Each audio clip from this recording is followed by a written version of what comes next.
Hey guys, today we're going to talk about keto pills. Are they worth it? What's my opinion on them? Let's start with exogenous ketones, okay? Now, what does this word exogenous mean, okay? Well, the Greek word for exo means outside. So basically, this is outside the body. So ketones taking external from the body. Versus endogenous, which is endo or endon from the Greek word means within. So endogenous would be like this. You go on a low-carb diet, your body turns your own fat into ketones. So it's something that your body makes within. Exogenous, you're taking them external. So it's not actually helping you burn the fat at all. And this is one of the claims that you'll see sometimes, which is totally not true. Ketones don't burn fat. They don't help you lose weight. They're the result of fat being burned in the body, but they don't actually cause your fat cells to release any fat, okay? And if you do some searches on this, a lot of times you're going to see now this thing, Shark Tank ketones, to give you the false impression that these ketones were actually on the show, Shark Tank, when they actually were not. And it's a scam. You can actually look it up. They just use the name and they associate it so you'll actually increase their credibility, but they were not on the show at all. So do they boost ketosis? Well, what's your definition of ketosis? Ketones going through the body? Yeah, okay, they might boost your ketosis, but they're not going to help you lose weight. And the only time I would recommend these is if, let's say, for example, someone's frail and they have Alzheimer's or Parkinson's, okay, maybe then, or maybe a long-distance runner, but they're very expensive and they're really not needed. There's two different types, ketone salt, which is a combination between a ketone body and a mineral like sodium. And there's ketone esters, which is a combination between a ketone body and a ketone precursor. Ketone salts are the most widely used. Ketone esters are not used as much. Really bad taste with these right here. But they're a bit expensive, and I think that it's much better off if you generate your own ketones by going on a low-carb diet.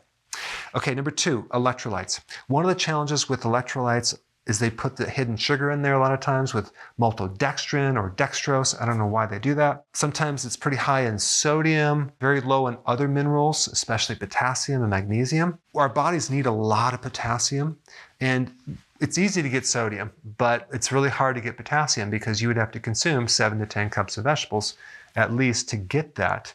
But electrolytes are important when you do ketosis, especially in the beginning, because in the adaptation process, you need these minerals to avoid some of the transitional side effects that you might experience, like fatigue or keto flu and things like that.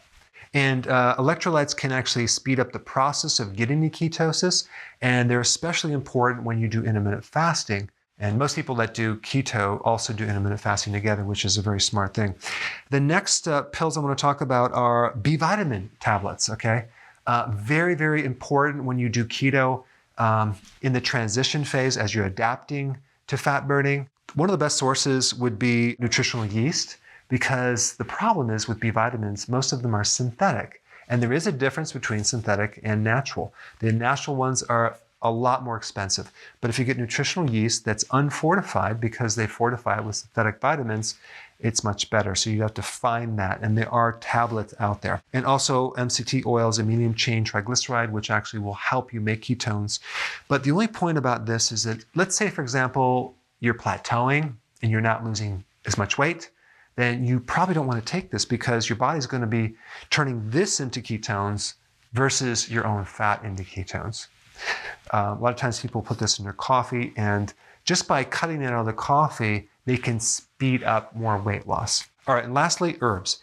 A lot of people are taking herbs to support their keto plan, primarily for the reason of improving insulin resistance, because one of the problems that most people have before they're on keto is they have insulin resistance, and so they have blood sugar issues.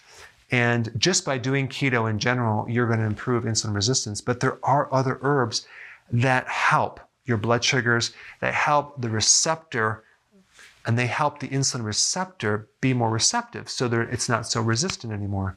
Chromium would be one trace mineral that's really, really important. Bitter melon also can help. Green tea will improve insulin resistance. The herb Geneva. Okay, so let me talk about that. It's a very bitter herb from India, and I think there's also a Chinese version as well, that is used to help regulate blood sugars. There's a lot of data on this one herb that improves blood sugars that goes way back. At one time, I had a Geneva spray, and what's interesting about this herb is that when you spray it, it blocks the taste for sweet, okay? So it ruins any pleasure that you would get from consuming sugary foods. And one time I was at an event and I brought it with me, and my wife got really upset because I was showing people this incredible spray. Go ahead and spray this and try to consume something sweet. Of course, no one at the time was on keto, and they didn't even know about keto, but they were drinking champagne and wine and things like that.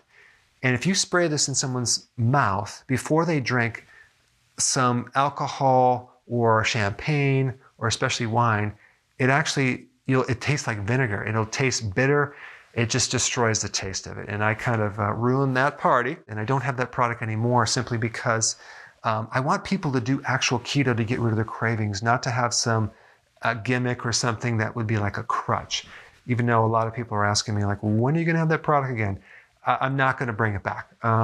But if you chew on it, it's very bitter. You can have that same effect. Goat's rue is a natural herb that has similar effects to metformin, which is fascinating, which actually will help improve the receptor for insulin. Berberine is another herb that can actually improve the insulin resistance problem.